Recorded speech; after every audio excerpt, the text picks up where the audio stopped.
मन बोल हरि हरि हरि बोल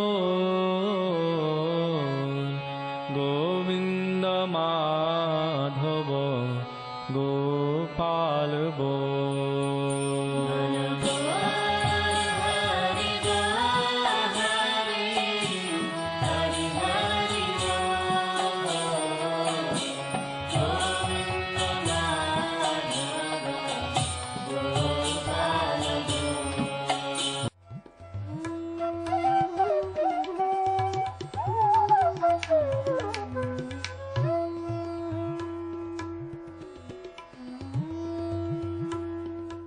ओम विष्णुपाद अष्टोत्तर शत श्री श्रीमद् भक्ति वेदांत नारायण गोस्वामी महाराज जी का शुभ आविर्भाव सन 1921 में बिहार के बक्सर जिले में मौनी अमावस्या के दिन अर्धरात्रि में हुआ था।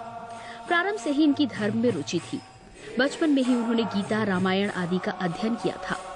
संसार से अत्यंत तीव्र वैराग्य होने के कारण 25 वर्ष की आयु में ही वे गृहस्थ जीवन त्याग कर मठ में निवास करने लगे।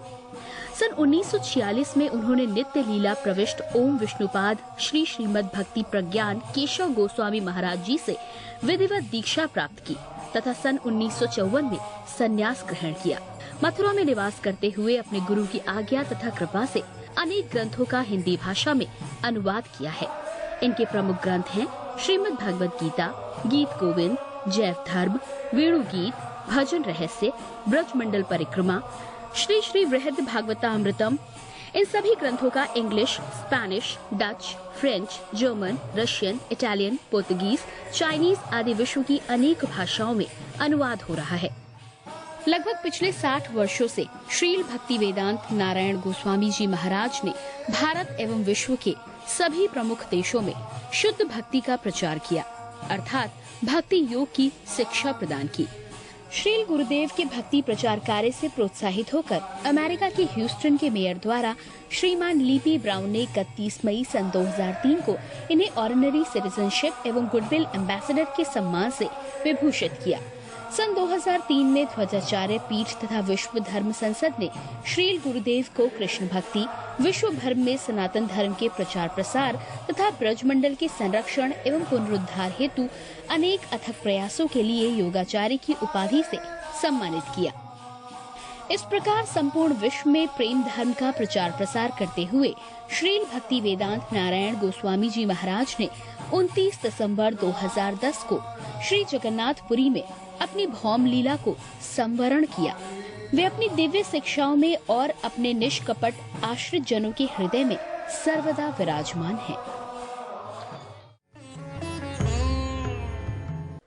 सबसे पहले मैं अपने गुरुदेव नित्य लीला प्रविष्ट ओम विष्णुपाद अष्टोत्तर शत परिवर्जिकाचार्य श्री श्रीमद् भक्ति वेदांत नारायण गोस्वामी महाराज जी के चरणों में प्रणाम करता हूँ।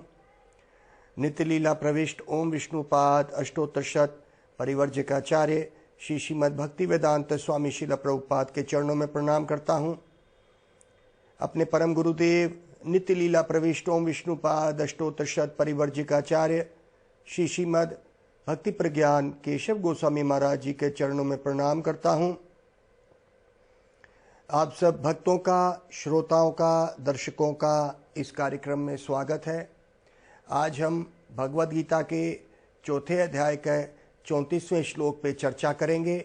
ये श्लोक ऐसे है, तद विधि प्रणिपातेन प्रणिप्रश्नेन सेवाय उपादक्षन्ति ज्ञानम ज्ञानिना तत्वदर्शिना।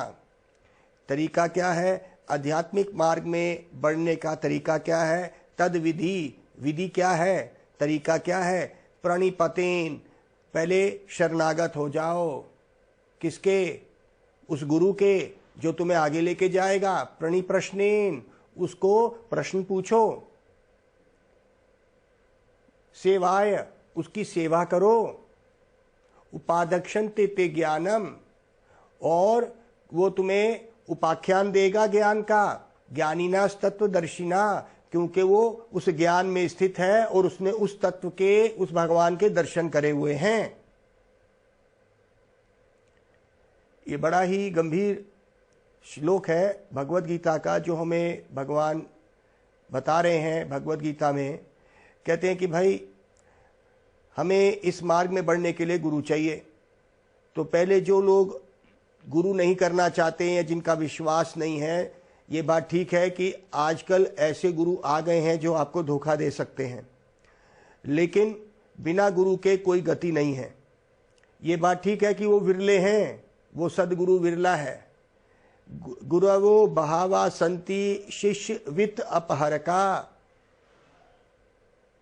दुर्लभा सदगुरु देवी शिष्य संताप हरका। पार्वती को बता रहे हैं शिव जी पद्म पुराण में, दुर्लभो बहावा गुरवो बहावा संति शिष्य वित्त अपहरका। वित्त मतलब पैसा। ऐसे बहुत गुरु आ जाएंगे, बहावा बहुत सारे हैं जो शिष्य का पैसा हरने के लिए, शोहरत प्रतिष्ठा हरने के लिए ऐसे बहुत गुरु मिल जाएंगे। दुर्लभा सदगुरु देवी, देवी मतलब पार्वती, बड़े ही दुर्लभ, सदगुरु के दर्शन बड़े दुर्लभ हैं जो शिष्य के असली दुख को हरण करेगा। असली दुख क्या है? इस संसार के अधिभौतिक, आध्यात्मिक और अधिदैविक 3 प्रकार के कष्ट एक व्यक्ति को आ रहे हैं। शरीर से, मन से, दूसरे लोगों से जो दुख भरी हम बातें सुनते हैं, उनकी कुटिली बातें अपने परिवारों से, और ये संसारिक लोगों से और देवी देवताओं से। जैसे भूकंप आ गया, बहुत सर्दी पड़ी, बहुत गर्मी पड़ गई, ये सारी चीज़ें जो हैं एक व्यक्ति को हर वक्त घेरे रखती हैं। कहते हैं एक सदगुरु जो है एक व्यक्ति को ज्ञान दे के इन सब 3 तापों से बचाता है और जन्म मृत्यु के बंधन से छुड़ा के भगवान के धाम में स्थित कराता है। तो आइए हम इस श्लोक के अंदर थोड़ी सी चर्चा करते हैं। देखिए इसमें लिखा है तद विधि प्रणिपतेन। प्रणिपतेन मतलब शरणागत हो जाओ, लेकिन शरणागत का ये मतलब नहीं है कि अंधे होके शरण ले ली और प्रणिप्रश्नेन, प्रश्न पूछो जो जो तुम्हारे अंदर जिज्ञासा है।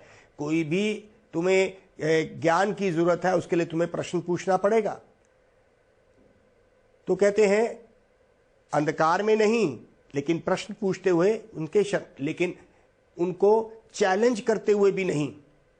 चैलेंज नहीं करना कि अभी मैं ऐसा प्रश्न पूछूंगा कि ये गुरु जो बनते हैं इनको हम ऐसे फंसाएंगे कि ये प्रश्न का उत्तर ना दे पाए। तो देखिए सदगुरु के साथ अगर हम ऐसी बातें करेंगे तो सदगुरु अपने आप को छुपा भी लेगा। इसीलिए हम बड़े शरणागत से और ऐसे भाव से, शरणागति के भाव से सदगुरु के पास जाएंगे। एक कथा हमें याद आ रही है, उसमें एक हमारे गुरुवरों से हमने जो सुना कि एक तालाब था, उसमें एक कछुआ रहता था। वहाँ पे 2 हंस रोज आते थे उड़ के और उस तालाब का पानी भी पीते थे, उसमें तैरते भी थे। तो कछुआ दोस्त बन गया इन दोनों हंसों का। अब आस्ता आस्ता गर्मी बढ़ती रही कि कुछ सालों में वो तालाब जो है सूखने लग गया। अब इतना सूख गया कि दोस्ती तो पक्की थी, दोनों हंस आते तो थे कछुए को मिलने। एक दिन कछुए ने कहा कि देखो भाई, मुझे तुम यहाँ से कोई बड़े तालाब में ले जाओ, क्योंकि मैं यहाँ पे ज़्यादा दिन नहीं रह पाऊँगा अब, क्योंकि तालाब में पानी सूख गया। तो उन्होंने कहा ठीक है। तो दोनों हंस जो हैं एक जंगल में जाके उन्होंने एक छोटे लकड़ी का टुकड़ा ढूंढ लिया, वो उड़ के लेके अपने चोंच में लेके आ गए। अब उन्होंने कछुए को क्या कहा कि देखो भाई, हम तुम्हें एक तरीका बताएंगे, लेकिन तुमने अपना कुछ बोलना नहीं है, अपना मुंह नहीं खोलना। जब हम तुम्हें उस तरीके को बताएंगे, तुम क्या करो, हम दोनों मुख से अपने इस लकड़ी को पकड़ेंगे, तो दोनों हंस एक दोनों कोने को पकड़ेंगे, और कछुए को कहा कि तुम बीच में से पकड़ लो अपने मुख से। तो कछुए ने कहा ठीक है। अब जब वो उसको पकड़ लिया और वो उड़ के ले जा रहे थे, तो सब नीचे जितने भी पशु थे और बड़े बड़े जीव जंतु थे, शेर थे, सब ने कहा देखो कितनी अच्छी दोस्ती है इनकी कि कछुए को बचा लिया इन्होंने सूखे पानी में। अब वो ज़्यादा दिन ना रहता, सूखा हो रहा था तालाब, पानी सूख रहा था, तो जब उड़ते हुए देखा तो सबने वाह वाह करी उन हंसों की कि देखो कितनी मेहनत से इन्होंने अपनी दोस्ती निभाई। ये कान में पड़ रहा था कछुए के। कछुए को जैसे कि अहंकार आ गया, उसने कहा, उसने अपना मुंह खोल के बोला, अरे भाई क्या मैं नहीं मेहनत कर रहा अपने मुख से पकड़ के? जैसे ही उसने मुंह खोला वो नीचे धड़ाम से गिरा और मर गया। इस कथा से संत लोग ये बताना चाहते हैं, जो हंस जो थे वो गुरु के रूप में थे, और ये जो डंडा था ये हमारा साधन था, भक्ति का साधन ये था जो हमने पकड़ा हुआ है। गुरु हंस है, और शिष्य के अंदर जो अहंकार आ गया कि मैं भी तो कर रहा हूं, मैं भी तो गुरु का शिष्य बना हूं, तो जैसे ही शिष्य के हृदय में ये आता है तो उसका पतन का कार्य शुरू हो जाता है। जैसे ही कछुआ बोलने लगा, अरे भाई मैं भी तो मेहनत कर रहा हूं, जो मेरे को ये लेके जा रहे हैं मैं नहीं कर रहा हूं, तो यहाँ पे अहंकारी कछुआ गिर के मर गया। तो कहने का मतलब ये है कि जब हम गुरु के पास जाएं तो किसी प्रकार का भी अपना अहंकार ना लेके जाएं। मैं बड़े परिवार से हूं, मैं बहुत अमीर हूं, मैं बहुत ज्ञानी हूं, गुरु क्या जानते हैं, ये सब चीज़ें हमारे अहंकार जो हैं हमें गुरु के शरणागति से रोक देते हैं। इसीलिए संतों ने ऐसे अच्छे अच्छे कहानियाँ और उदाहरण दे के हमें ये समझाया कि शिष्य को शरणागति कैसे लेनी है, शरणागति कैसे लेनी है, इस बात को समझाया। तो कहते हैं कि देखो, एक और कथा भी सुनाते हैं। वो कहते हैं कि एक बार एक शिष्य गुरु के पास आया। उसने कहा, गुरुजी मैं आपको सबसे प्रिय चीज़ आपको देना चाहता हूँ।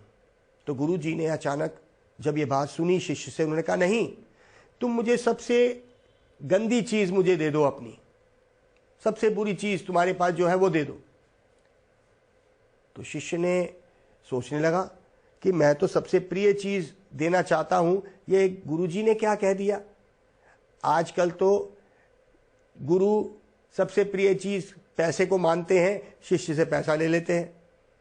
यहाँ पे हो सकता है कि ये शिष्य का यही मन हो, लेकिन जो गुरु जो था वो सदगुरु था। उसने कहा कि भाई मुझे तुम अपनी सबसे गंदी चीज़ दे दो। गुरु के मन में कुछ होगा जो इस कथा में आगे आएगा। तो कहते हैं कि जब शिष्य घर चला गया तो जब वो रास्ते से जा रहा था, एक बहुत ज़ोर से गाड़ी आई, कीचड़ में उसका पहिया पड़ा तो सारे कपड़े गंदे, शिष्य के कपड़े गंदे हो गए। अब उसको अपने गंदे कपड़ों से बदबू आने लगी। उसने कहा, अरे अभी थोड़ी देर पहले तो गुरुजी ने कहा था जो सबसे गंदी चीज़ है वो मुझे दे देना।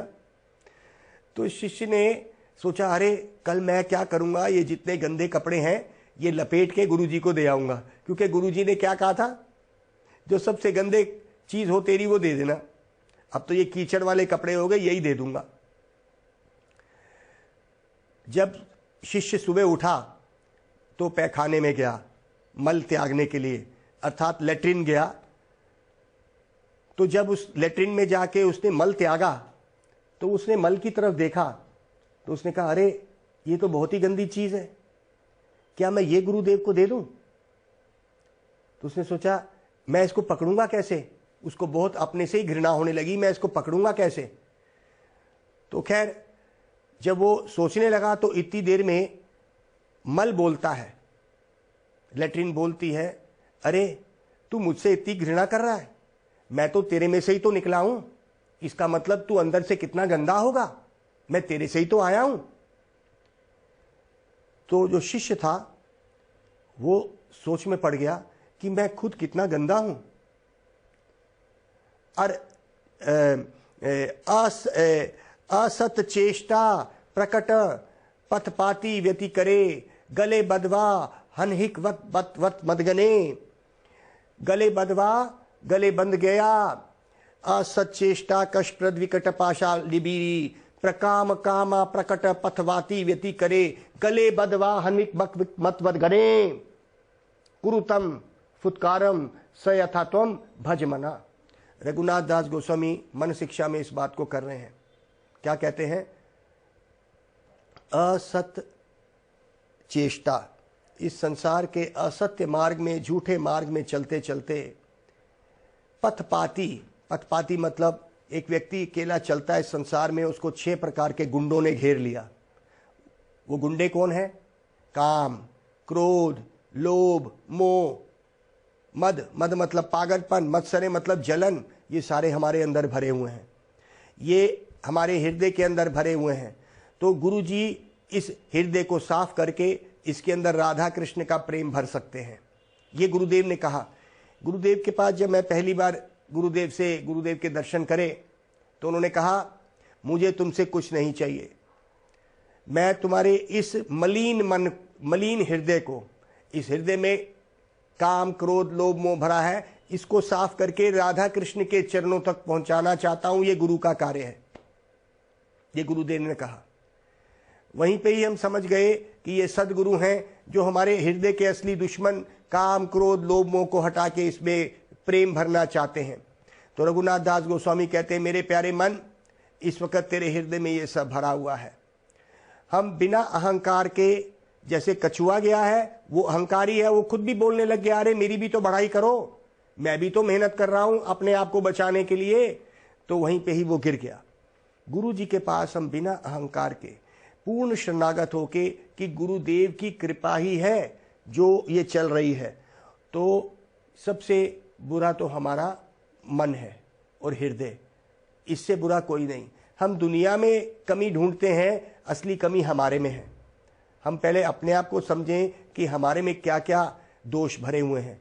जब तक ये दोष नहीं निकलेंगे, हम गुरु के पास भी जाके वही दोष इस वैष्णव जगत में करने लग जाएंगे। अर्थात जो हम इस संसार में काम, क्रोध, लोभ, मत्सरे, जलन दिखते हैं, जब हम गुरु के पास भी जाएंगे, अगर हमने इसको नहीं, गुरुदेव के कहने पर भी हमने इसको नहीं निकाला, तो हम वहाँ पे वैष्णव, जहाँ पे हमें मंदिर में भी, अगर वैष्णव समाज में भी हम चले जाते हैं तो वैष्णव अपराध शुरू कर देंगे। गुरुदेव के पास जाने के बाद भी अगर हम अपने उन संगत में भी उसी रूप में देखते हैं जिस तरह संसार को देखते हैं, उस वैसे ही वहाँ पे भी उन लोगों को देखेंगे जो भगवान की भक्ति करने आए हैं, गुरुदेव के शिष्य हैं, तो इसको वैष्णव अपराध कहते हैं। वैष्णव अपराध क्या होता है? वैष्णव अपराध होता है कि हम दूसरे वैष्णवों की निंदा करें, उनको बुरा भला कहें। तो कहते हैं, यदि वैष्णव अपराधे उठे हाथी माता, उपदेवा छिंदे तारा, सुखी या पाता। कहते हैं चैतन्य चरितामृत में कृष्णदास कविराज महाराज कहते हैं कि भाई देखो, अगर तुम भक्ति करने गए हो तो अपने शुद्ध मन और हृदय से जाओ, क्योंकि गुरुदेव के पास तुम्हारे ऐसे कई और गुरुदेव के शिष्य होंगे, उनको भी बड़े ध्यान से, बड़ी इज्जत और उनको भी नमस्कार करते हुए वहां रहेंगे। क्योंकि आमतौर पे एक व्यक्ति संसार में जो जलन और द्वेष दिखाता है, अगर गुरु के चरणों में जाकर भी वहां पे उसने ये फैलाया, तो कहते हैं यदि वैष्णव अपराध, अगर तुमने उन गुरु भाइयों पे भी वो बुरा भला करने लग गए, वैसा ही जलन करने लग गए, तो कहते हैं कि भक्ति जो एक व्यक्ति के, जैसे एक बहुत सुंदर बगीचा है, उस बगीचे में बड़े सारे फूल लगे हुए हैं, पौधे लगे हुए हैं, और मान लीजिए अगर एक पागल हाथी घुस गया, तो पागल हाथी क्या करेगा? उपदेवा छिंदे तारा, सूखी या पाता, वो उसमें जितने भी फूल पत्ते लगे हुए हैं वो उखाड़ देगा। तो कहते हैं इसका मतलब ये है, चैतन्य चरितामृत में कृष्णदास महाराज, कविराज महाराज ये कह रहे हैं कि मान लीजिए ये भक्ति रूपी बगीचा तुम्हारे पास है, इस बगीचे में बड़े सुंदर सुंदर भाव गुरुदेव ने दिए फूलों के रूप में कि हम कौन है, भगवान कौन है, मेरा भगवान से क्या संबंध है, ये उस बगीचे के बड़े सुंदर पौधे और फूल हैं। अगर आपने वैष्णव अपराध करने शुरू करे तो वो पागल हाथी की तरह इस पूरे भजन के बगीचे को उखाड़ के, उपदेवा छिंदे तारा, सूखी या पाता, आपकी भक्ति भजन को भी खत्म कर देगा। तो यहाँ पे गुरुदेव के पास शरणागति का मतलब है कि जब हम गुरुदेव के पास पहुंचते हैं तो अपने और ऐसे गुरु भाई जो गुरुदेव से ऐसे ज्ञान लेने के लिए आए हैं, उनको हम आम नहीं समझें, उनको हम ये संसारिक लोग ना समझें, क्योंकि बहुत बहुत अच्छे कर्मों और संस्कारों के बाद एक व्यक्ति गुरु के शरणागत पहुंचता है, और वो भी एक सदगुरु के। इसीलिए अगर सच में ही हमने गुरु की शरण लेनी है तो पहले हमें अपने गुरु के शिष्यों के साथ अच्छे संबंध रखने पड़ेंगे। अगर ऐसे संबंध हमने नहीं रखे, क्योंकि वो भी ऐसे हैं जो बड़े ही सौभाग्यशाली हैं जो ऐसे सदगुरु के पास पहुंचे हैं, इसलिए उनको आम व्यक्ति नहीं समझेंगे। ब्रह्मांड भ्रमेति कौन भाग्यवान जीव, गुरु कृष्ण प्रसाद पाए भक्ति लता बीज। ऐसे कौन हैं इस संसार में घूमते हुए जन्म मृत्यु के बंधन में चक्कर में पड़े हुए? कौन ऐसे सौभाग्यवान जीव हैं जो ऐसे सदगुरु के पास पहुंच गए? तो हमें ऐसे जो ऐसी सौभाग्यशाली जीवात्माएं जो हमारे को गुरु भाई के रूप में गुरुदेव ने दी हैं, उनका भी हम अच्छा व्यवहार करें। जैसे कि हम गुरुदेव के चरणों में शरणागत लेने का मतलब है कि गुरुदेव के शिष्यों को भी वैसा ही सम्मान दें जिससे कि हमारा कोई अपराध ना हो जाए। एक व्यक्ति आमतौर पे जिस तरह संसारिक लोगों के साथ व्यवहार करता है, वैसा ही व्यवहार अपने गुरु भाइयों के साथ हम ना करें, चाहे वो जैसे भी रहें। तो ये शिक्षा हमें इससे मिलती है। शरणागति की बात जहाँ पे करी तो ये एक शरणागति का अंग है। हम अपने गुरु भाइयों के साथ कोई ऐसा व्यवहार ना कर दें। हो सकता है कि उनके अंदर कोई उनकी बात हो, जो उनके अंदर हो सकता है कोई कमी हो, लेकिन वो गुरुदेव के हैं, गुरुदेव उन पे कृपा करेंगे। आप उनके गुरु नहीं बने हैं। इसीलिए मेरी ये जो गुरुदेव से जो शिक्षाएं हैं, इसको बड़े ध्यान से लेते हुए, जैसे कि एक कथा और आती है कि एक शिष्य था जो जिसका नाम था उपमन्यु। उपमन्यु एक ऋषि के पास गया, अयोध्यम उनका नाम है, ऋषि अयोध्यम। उपमन्यु ने कहा कि मैं आपके शरणागत होता हूँ। गुरु सदगुरु है अयोध्यम। ये बड़ी ही अच्छी कथा हमारे पुराणों में आई है। गुरु अयोध्यम ने शरणागति दी, उसको अपने आश्रम में रख लिया उपमन्यु को, और उसको सेवा दे दी। गुरु क्या करता है? सेवा देता है।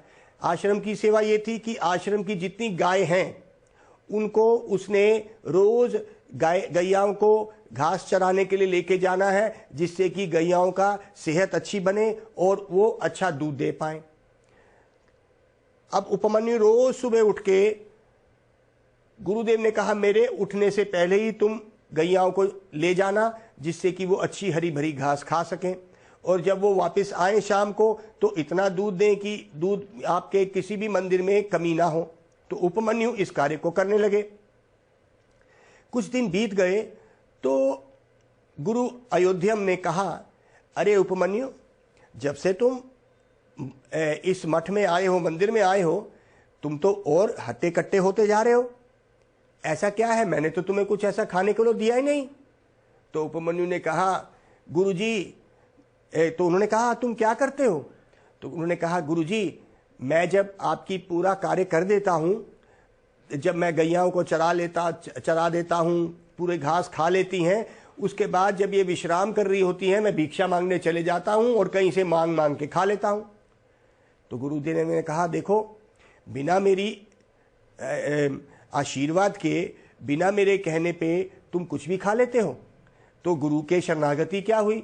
इसका मतलब तुम अभी स्वतंत्र भाव में हो। क्या तुमने मेरे से पूछा था उसको खाने भिक्षा लेने से पहले?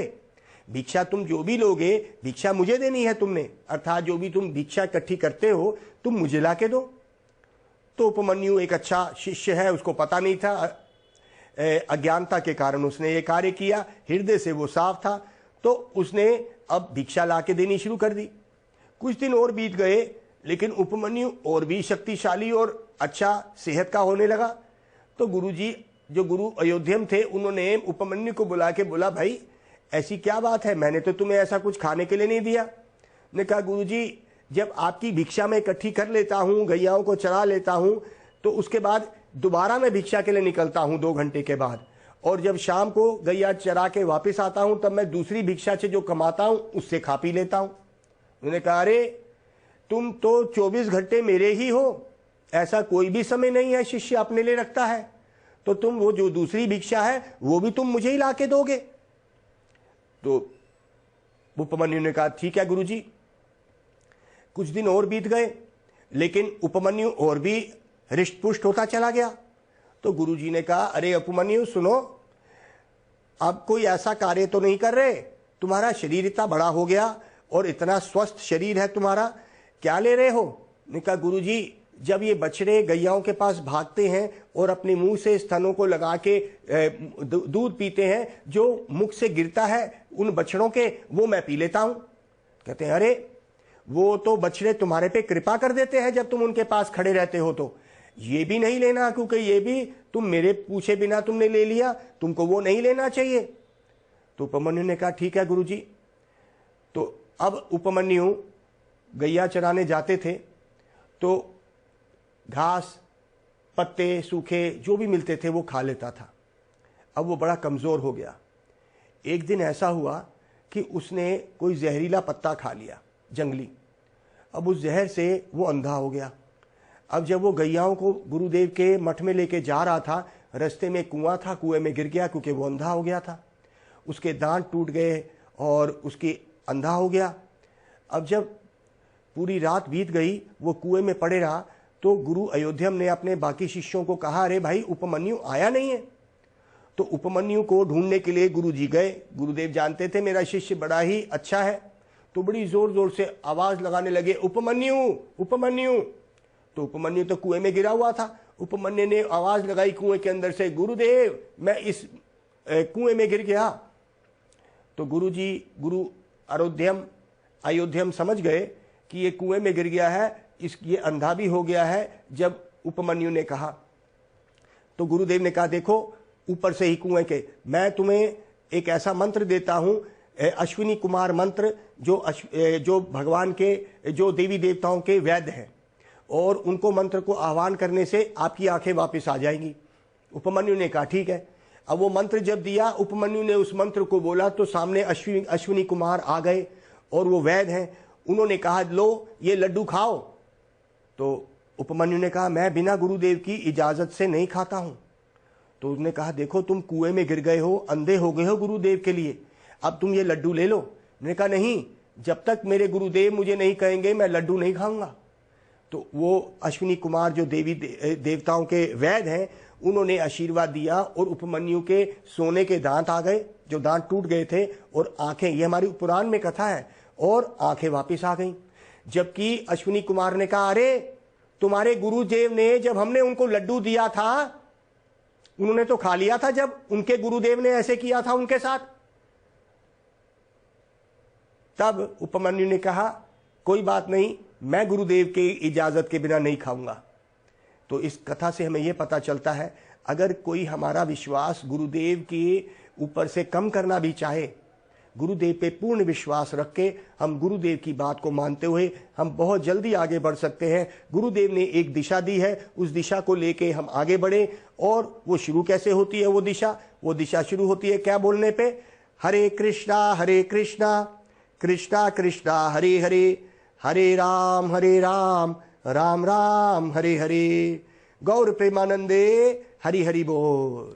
मन बोल हरि बोल हरि, हरि हरि बोल।